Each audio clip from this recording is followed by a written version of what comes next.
Grievance Gordy Show, Grievance Gordy Show, Grievance Gordy Show. Don't you know? Yeah! I got Don't You Know from Henry Miller. That's where I got that from. Like I said, I don't lampoon people for 30 years. What I try to do is I try to use my discernment, and this is kind of getting into weird and interesting things, or taking something that's not usual to the type, and utilizing that or flipping it. This is kind of what kept me out of trouble for the most part, like I said, until I chose to get into some trouble. Why? Because I had made up my mind that I wanted to write Two-Legged Animal. One of these days a bird's going to land like right there. Stay tuned for that. And by the way, sorry, that looks bad. I think the days of the viral videos are over. I think me hanging out here, trying to make a viral video, harassing people, punking people, I think that time has come and gone.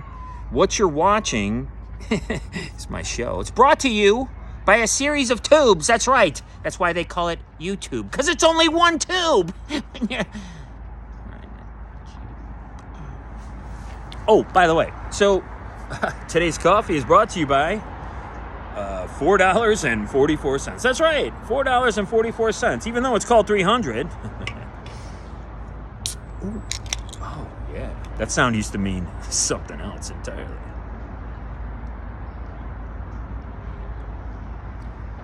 I got caramel flavor. It's not bad.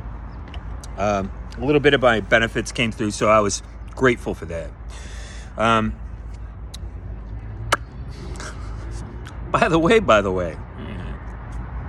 So,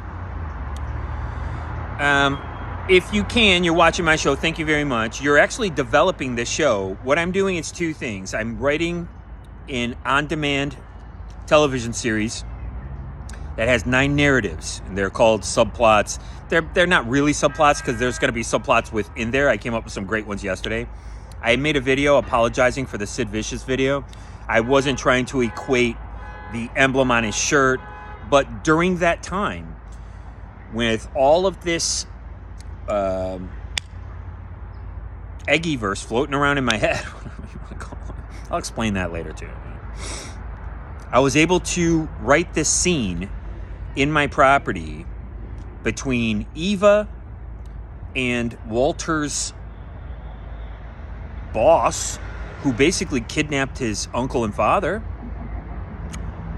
And Walter is going to write a scene in his property called Of Reasonable Service, which is the film that comes out, that's going to mirror that situation.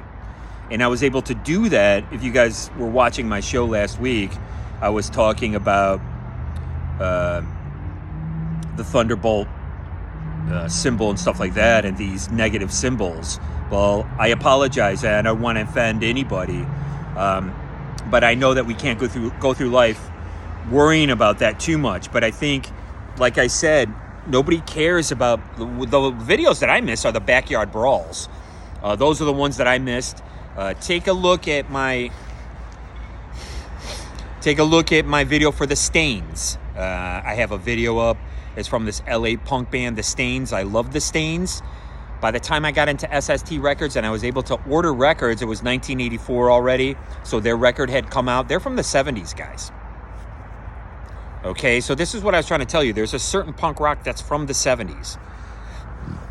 And I'm not into the punk rock that came after D-Beat or whatever they're calling it. I don't know what it is. They mix hardcore and rap. I'm not into that.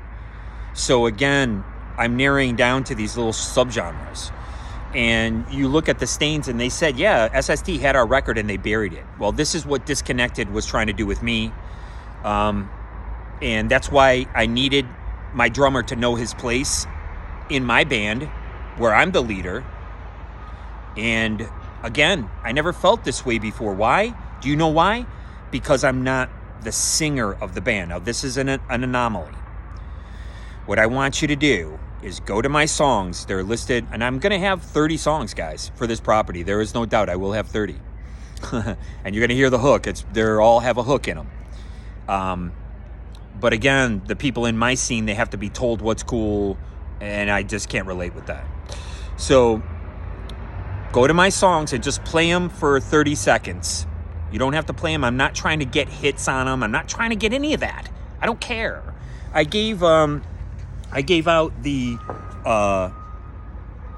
if you want to sign up for COINBASE, sign up for COINBASE. I suggest you do. I suggest you get into crypto, and that's what I'm going through. I'm going through Google. I call it McGoogles, and that's MC like McDonald's. I love McDonald's, and by the way, I was craving McDonald's so bad.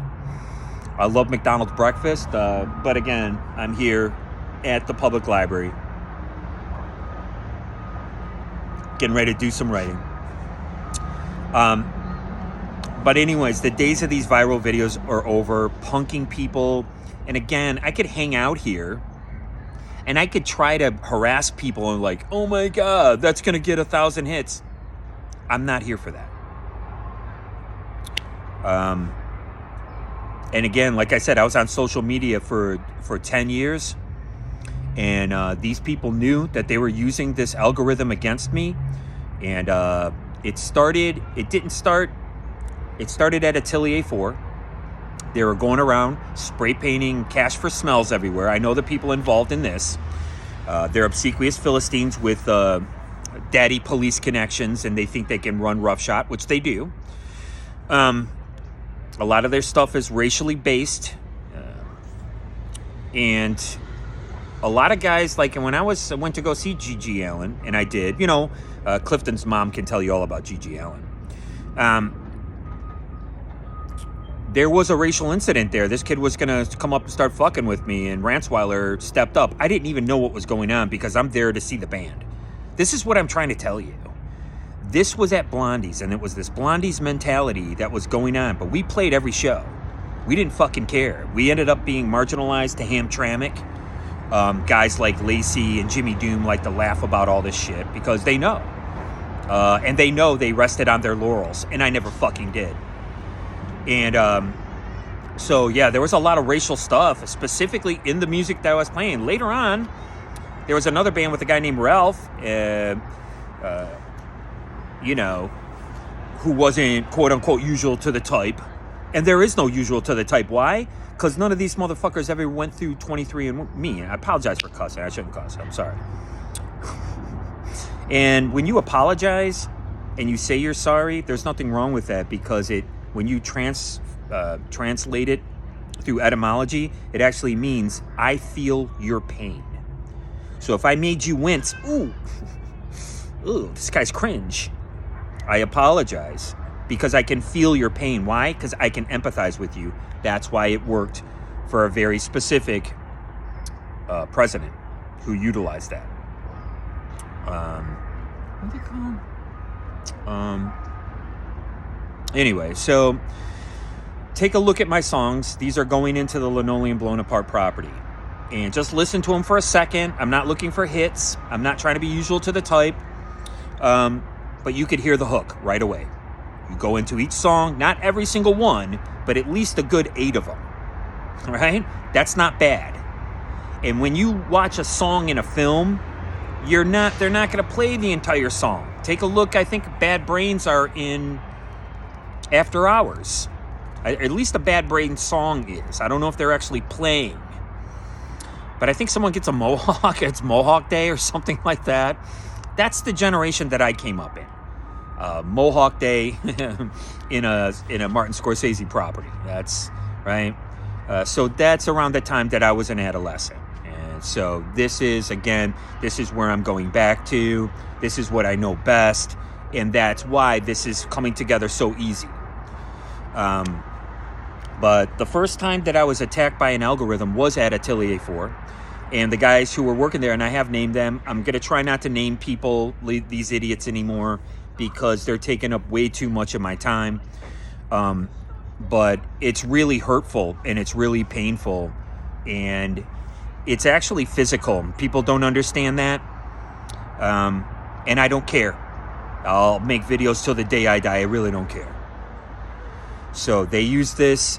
It wasn't They used it at Atelier 4. I was crushed. I was crushed by this. And then it didn't occur again until I was at another art handling company, and these people were under the 3rd Avenue Bridge. And the woman approached me. Like I said, they keep doing this over and over again. This is their modus operandi, right? They'll have a woman approach me, and then they'll set this thing off. Since I've been here in Los Angeles, this happened with a guy who I call Pee-wee. He was utilizing it. And another guy came, African-American guy. And another guy came walking up on me, and he was utilizing it. Luckily, I can tell. And I'm here to tell you, this has nothing to do with somebody drinking or smoking.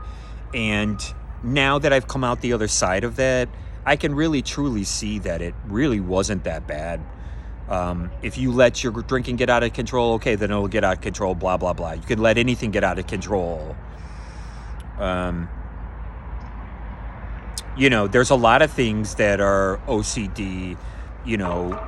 These all work on the same parts of your brain, right? Smoking a cigarette is the same as maybe eating 2 pieces of cake instead of 1, right? And again, it's about balance. You could do whatever the hell you want. It doesn't matter. But you got to have that balance. You can't go a little bit too far. And I had to do this shadow work. And all these people were calling me Zoolander. They didn't know that I had done the shadow work. And these guys ran suicide ops. What they do is they come around you and they make these suggestions. Now, they still do this to this day. They call it neuro-linguistic programming. This guy was trying to run this on me the other day. And so they'll say something that they know is going on either in your family or in your scroll history, in your cloud. They're in your cloud, right? And I am not going to spend a bunch of money on this. If you're in my cloud and you're running game or you're doing something like that, then that's just the way it is. I'm going to have to deal with it. I don't care. But what they do is this neuro-linguistic programming. Say that you have it online that, oh, look at these old pictures of my family around, we had a Dalmatian puppy cage and we had 7 Dalmatians. They'll use that in their conversation with you. They'll come up and they'll start talking about whatever, Cruella de Vil. Oh, I know somebody who was murdering puppies. They happen to be Dalmatians. This is 00 Kevin. This is why I need my Burnbridge Analytica to get these fuckers. I don't appreciate it. And that's why my wife came to me. She's like, oh, he's dumb enough to be on Facebook. Well, here's a sucker for you. I can utilize this guy. I can chill out my dad, who's a racist, the former CEO of Lord & Taylor. And that's who glommed onto me in the end, right? She brought me on into her family, allegedly. Again, she knew I didn't have a family. Where's my family? All women. And again, this is why I'm preyed upon on the streets. This kid doesn't have a father. Let's get this motherfucker, right? But what these obsequious archons who have to be told what to buy. See, because I'm a songwriter and because I have so much talent, right? I'm not afraid to say it. What else you call it? I work goddamn hard at it. I worked very hard to be mediocre. That's what I like to say. And I did. And I am. Mediocrity. Oh, finally here. Mediocrity. Oh, boy, look. That's what they don't understand. They called me Zoolander for so many motherfucking years, and the word got around, and they were going around putting up cash for smells, that they actually believed that they could put me down. No. It does not work that way. And then when I didn't, like I said, they sent in a CI, they sent in drugs, they sent in everything. I'm like, oh, cool. I can do drugs and go to work. Thanks, man. I spent 10 years losing all that stuff from my system. And in the end, my wife basically turned into her family, which was a racist police officer. That's what they are. Know your place. Know your race. Get out of my face. That's all they care about. And it's really, it's just sad. But I hung on for dear life, and I don't know, for good or for bad, here I am. I try to do a half an hour show every day, and today's a little bit different. I'll probably cut it short a little bit today. Like I said, they utilized this algorithm to torture us, and they found out that they could use it on me when the guy told the guy at the yard handling company, hey, Gordon's out here yelling. They triggered something in my brain, and they knew this just the way other people who work at hospitals can get emboldened, who didn't know their place as my drummer. And again, when it comes to music and stuff like that, it goes to ego and all that. They can't write songs. That's what I'm trying to tell you. Big Dog writes the songs for ALD. Jimmy Doom and Lacey are lyricists. They can't write a fucking song, and they can't write a fucking hook. Andre Seawood noodles around on his bass. He basically sounds like the fucking Seinfeld show. He doesn't write songs. You understand? I can write a song in my idiom, which is punk rock. I'm writing a show about punk rock. I write about what I know. When I came out to California, I was doing character work. I was going to do I always do these wacky pack, not the whack pack. Please don't ever confuse me with those low IQ morons. But and again, don't ever forget, I put Howard Stern in my book, Two-Legged Animal. I was listening to him when I was 13 years old, and I was wearing the the W4 baseball jersey. Okay, I used to have one. Everyone had one. And again, I have ambivalence towards this, but I'm not a violent person. You understand? I'm not. And if you can't understand that petty thievery, not,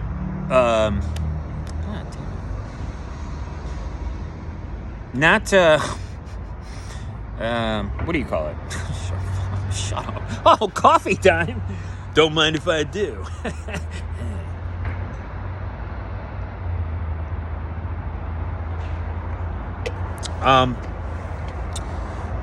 Larceny, not class A, B, C, E felonies, not major larceny, but petty crimes.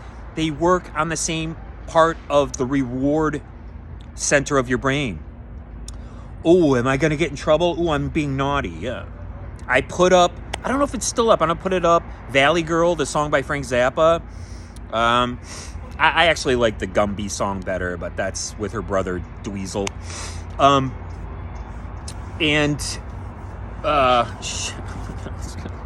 Back to coffee time.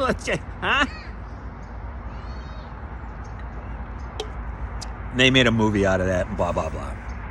Anyway, I was going somewhere really good with that. Yeah.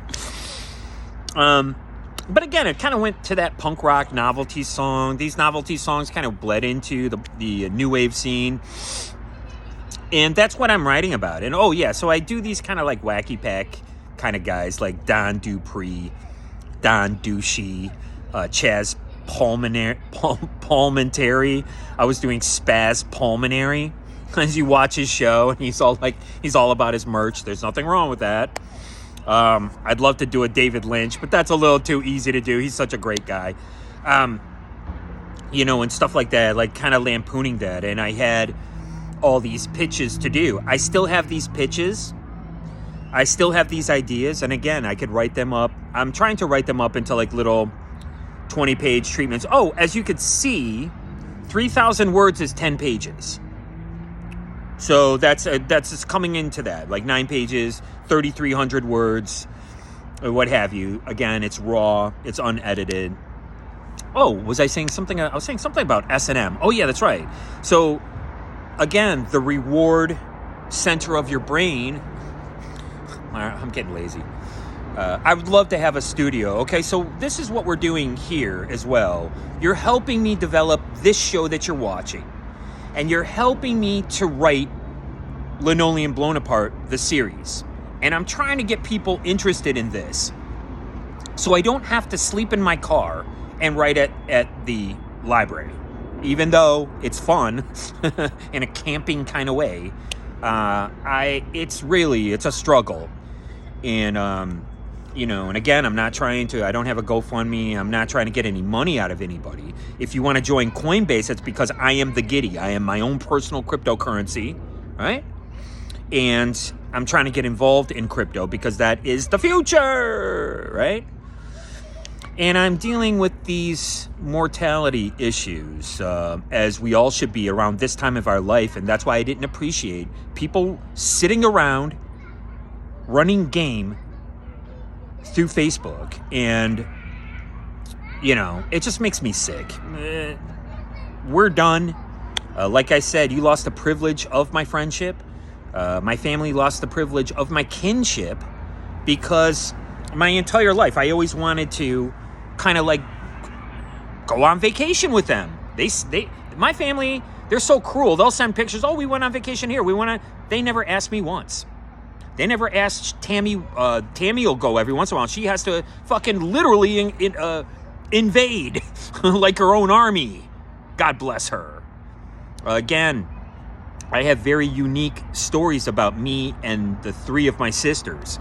I'm really into the occult because one of the sisters died. Now, she is considered by me to be the holy guardian angel. Perhaps she prevented me from dying when I got hit by a car, or the couple other times that I've come close to death, right? And I can use these rich metaphors and this pataphor, and I can put them into my property, right? And so I had to explore these negative themes, and I do apologize one last time for having that Sid Vicious thing up. I wasn't equating him doing that and then him being targeted. That wasn't what happened. Him being targeted had to do with the dope life, and I'm here to tell you, I lived this dope life, and I hung out with a bunch of dopes, like my pal Sal from Vegas, like a lot of these guys that I had to hang out with to get drugs, to be around alcohol that I thought was normal. I am trying to tell you, sorry, I don't mean to talk. I need to be a little bit more conversational. I noticed that too. I try to tell you guys that when I was 11 years old, I was trying to get this kid in my neighborhood to drink beer. That's pretty severe. That's pretty dumb. That's pretty scary for a little kid. 11-year-old kid's got no business smoking cigarettes and drinking beer. But again, once this coils out into the streets, now you're a street urchin. And I went back to NYU to get help. No, man. You don't belong here. You're a street urchin. We're gonna tease you for the rest of your life. I'm like, you can go fuck yourself. Do you have any idea what I did before going out to Vegas? You're fucking clueless, man. Right? And again, it's nothing, there's no major crimes, but some petty thievery in Vegas when there were so many shootings and like dope houses in my neighborhood that were really dangerous. Let me tell you something. I was supposed to work at the pizzeria, right? And I got out of there. I'm like, man, I got to get out of here. I started when I was 12, and here I was. It was like 7 years, just like my marriage to the slope-shouldered manatee of a fuddy-duddy. But at least my when it ended at the pizzeria, it ended amicably. Skank. So, yeah, I'm like, it's like when I read Burt Reynolds' autobiography, and he happened to write it around the time that he got a divorce from Lonnie Anderson, and like he'd be going into these really great stories about like Gator or Sharky's Machine or whatever, like, and then he'll just totally digress into like, and then another thing about her. I would have never said anything about the slope-shouldered manatee of a fuddy-duddy, who is my ex, the daddy's little cream puff, but they ran ops. Fuck you. You don't get to do that. And I'll bring it up every goddamn time. So anyways, I am trying to, like I said, I'm moving on with my life. I moved out to Los Angeles, like I said, because this is where my skill set is. I want to try to get this thing. I'm trying to garner interest in this. And again, if I die trying, then I die trying. That's cool, because we're all going to go anyways. And again, that's how I felt on Facebook. These people actually think that I'm either little Gordy that they knew from Blondies, or that I'm fucking Zoolander. Yeah, it's all over, guys. It's all over for you. And I could only use a company like Burnbridge Analytica to help me out and to track and trace these guys, and they will. One day they will, and that's why I am a futurist. I write a lot of futuristic things. So anyways, I came out here, and I still have the original properties. You see how I came all the way around? I still have the original properties. Those are Thug Wife, Golden Years. There's also one that was based on Facebook, which would be like almost like a game show, almost. Hello. Again, you guys, you're helping me develop this stuff. You guys, my audience, you're helping me create this, and I have 30 original songs. So budgetarily, you're talking, we're saving a minimum of $30,000 on the budget right there, just having the songs. This is so important. I'm writing the entire narratives. Now here's the kicker. I'm gonna give this one away, because I get different metrics for different shows. And thank you for watching the show all the way to the end. We'll end it early because I got to eat my food. Thank God for benefits. Thank you. Thank you for the benefits that came through. Thank you very much. Each one of Walter's films is 2 hours long. One of them's 3. The audience is deciding whether or not, right? Well, we know that through the Nielsen ratings, and there's other ratings algorithms out that are out now. And this is what I'm trying to tell you guys. All this stuff, I was really interested in advertising. I always have been. I try to get back into it, but there's only so many hours in a day. I don't work at an agency. If I could work at an agency, I could write this on as soon as I got home, I could work on this for 2 hours. But instead, I'm running around like a street urchin again. Okay. Thanks. Thanks, karma. The audience is going to decide whether they want to see this come to fruition or not. You're going to have the first season, right? Just like any other show. But they're going to be like, wait a minute. What was that Scorpius XL? What is that? That's like his 2001? Well, what happens? I don't know. You have to watch another season to find out. So, again, I'm writing the treatment, but we feather it out with dialogue and the interspersion between the other 2 narratives, which is Lionel's life from the punk rock band and Walter's life, right? And the only time you see Napoleon is in the film Bonaparte, Bon Ami. You understand? So, again, it's a film, but it's a reflection. And like I said, there's a great parallel that I came up with. Thanks to you guys. Thanks for allowing me to post some obnoxious shit. Apologize for it and then get rid of it. Because I had to delve into that. And I had to come up with this ultimate thing. So what's going to happen is Eva is in a play. This is great. Oh, you guys are getting so much today. Thank you for watching. Once the series comes out, you're going to be like, I saw it in his show when he was on the streets and he didn't have anything. I knew him then.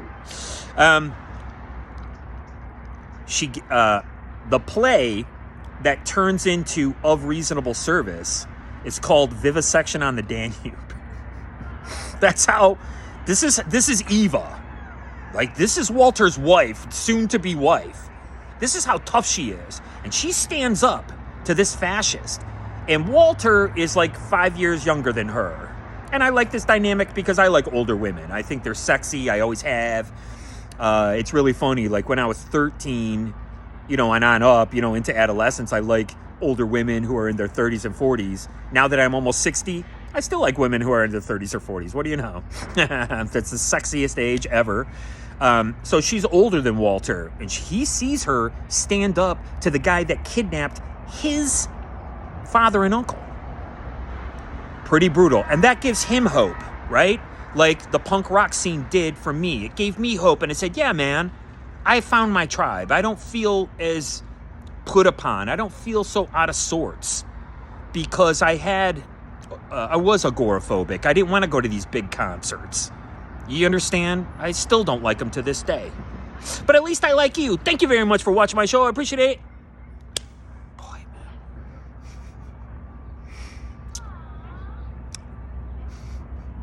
man. You guys probably can't hear that. All right, we're going to try it again. Whoa. Red leather, yellow leather. Red leather, yellow leather. Later.